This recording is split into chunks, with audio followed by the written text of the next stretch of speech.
Birdy and the Storm Rangers, written by E.g Hebrews.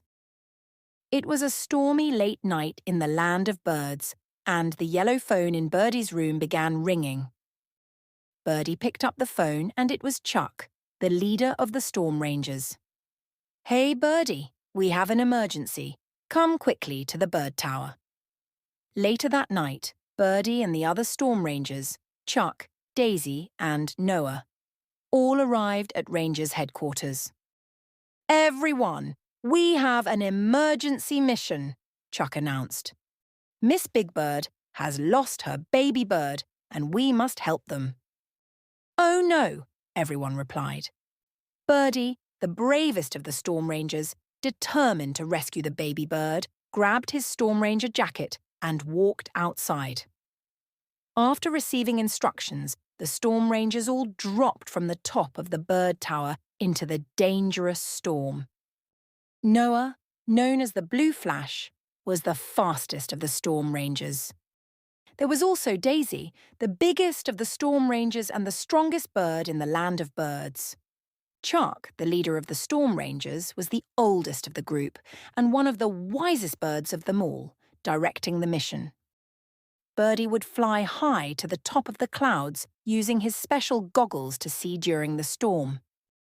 Chuck was leading the other Rangers, carrying a bright lamp to help guide the Storm Rangers during the storm. Moments later, a loud sound of thunder and lightning occurred, knocking out the light Chuck was carrying with his feet. The wind began to pick up, and the rain came down harder, making it difficult to fly in the storm, separating Chuck from the other Rangers. Daisy then became scared, and Noah and Birdy comforted her during the darkness. Meanwhile, Chuck was all alone.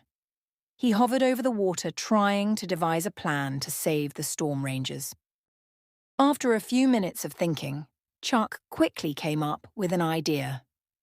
He used the rest of his energy to fly to the top of the clouds. Chuck had planned that Birdy would see him if he flew as high as he could. Birdy could use his special goggles, so Chuck took off as fast as he could, heading toward the clouds. While Chuck was high in the sky, Birdy noticed him with his special goggles.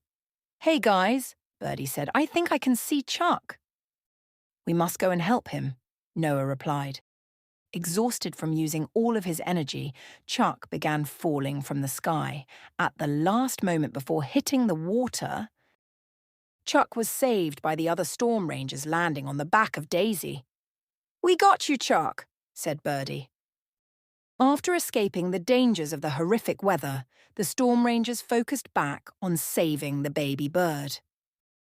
Chuck wasn't in the best condition to lead the Storm Rangers, so Birdy took over as the leader and devised a great plan. "All right, guys, we don't have much time to save the baby bird, so let's make it count. Noah, I need you to fly me as high as possible on your back. Then I will fly the rest of the way and use my special goggles to find the baby bird in the dark. Daisy, I need you to be ready to catch Noah if something happens. Chuck, stay here and get some rest." "Storm Rangers, are you ready?" Birdy asked, and they all said, "Ready." When Birdy reached the top of the clouds, he saw the baby bird with his special goggles. Then he and the rest of the Storm Rangers rescued the baby bird from danger. After the baby was found and returned to his mother, Birdy, along with the other Storm Rangers, all celebrated another mission completed. The end.